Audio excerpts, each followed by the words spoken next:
Thank you. We are learning more tonight about the devastating mid-air collision in D.C., including the release of new video capturing the horrific crash. The investigation into the crash is now focusing on the black boxes retrieved from the jet and the helicopter. What happened in the final moments before the crash may be the key to unraveling the disaster. KTLA's John Finolio joins us now with more. John? Yeah, Sharon, Micah, that's right. Still a lot of questions tonight. NTSB investigators have already recreated the flight path of both the plane and the Army helicopter. And now they say that with the data and recording devices from both aircraft recovered, they're able to better understand what went wrong moments before that deadly mid-air collision. Tonight, the grim search continues for victims' remains in the icy Potomac River. Yes, we expect to recover all of the bodies. We have that's why our teams are still working. This is heartbreaking work. The NTSB now reviewing flight recorders from both the American Airlines regional jet and the Army Black Hawk helicopter for answers to what caused Wednesday night's mid-air crash that killed 67 people. We have a high level of confidence that we will be able to get a full download in the very near future. The moment of horror seen in this new video, first obtained by CNN, showing the Army chopper on the left of the screen with its flashing red lights, heading towards the plane with its headlights on as it approaches Reagan National Airport.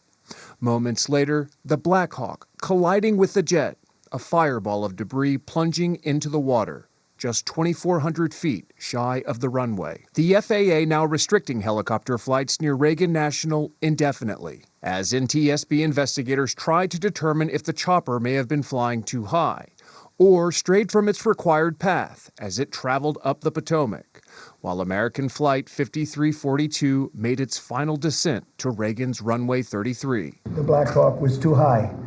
It was above the 200 limit by double.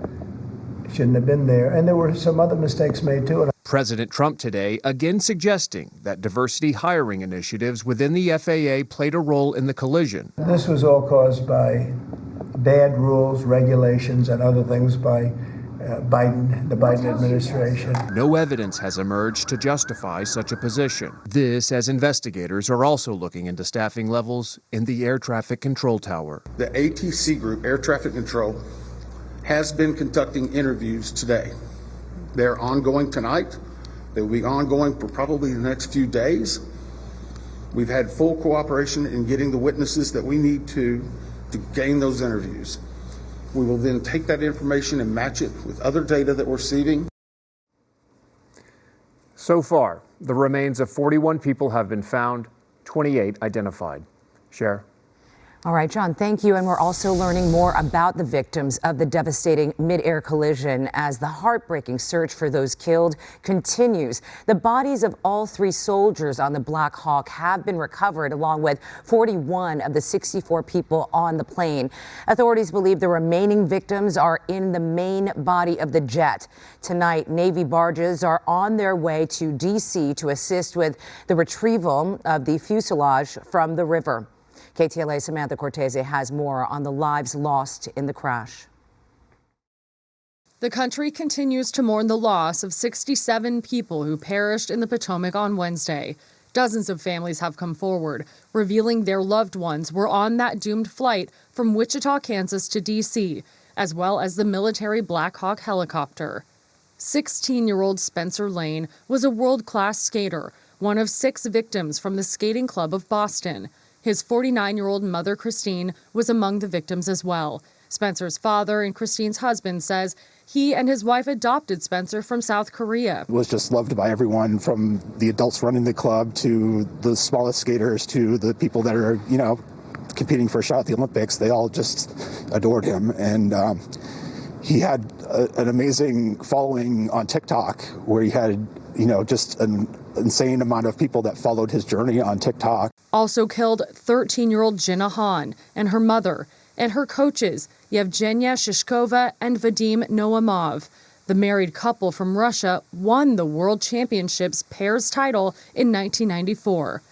Also, another coach, Alexander Kirsanov.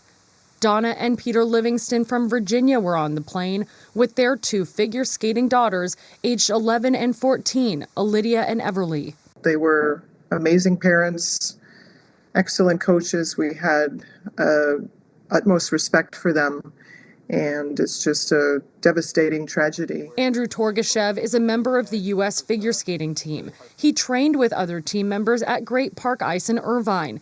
He was in Wichita for the national championship over the weekend and knew some of the victims. After the championships, there was a developmental camp, and those kids invited to it were ones that were kind of special talents. Also on board, Professor Kaya Duggins, a civil rights lawyer who was set to become a professor at Howard University School of Law this fall. 28-year-old Melissa Nicandri from Brooklyn, New York. Grace Maxwell, returning from her grandfather's funeral in Wichita. Wendy Jo Schaefer from Charlotte leaves behind a husband and 2 young boys. Kansas couple Robert and Lori Schrock were visiting their daughter who is in college. 26-year-old Azra Hussein, her husband says she was returning home from working on a project in Wichita. Casey Crafton was a husband and father to 3 sons in Salem, Connecticut. First Officer Sam Lilly was piloting the American Eagle flight that was just minutes away from a safe landing. Lilly was about to get married this fall. Flight attendant Ian Epstein from Charlotte, North Carolina was also killed, along with flight attendant Donacia Elder and flight captain Jonathan Campos. Samantha Cortese, KTLA 5 News.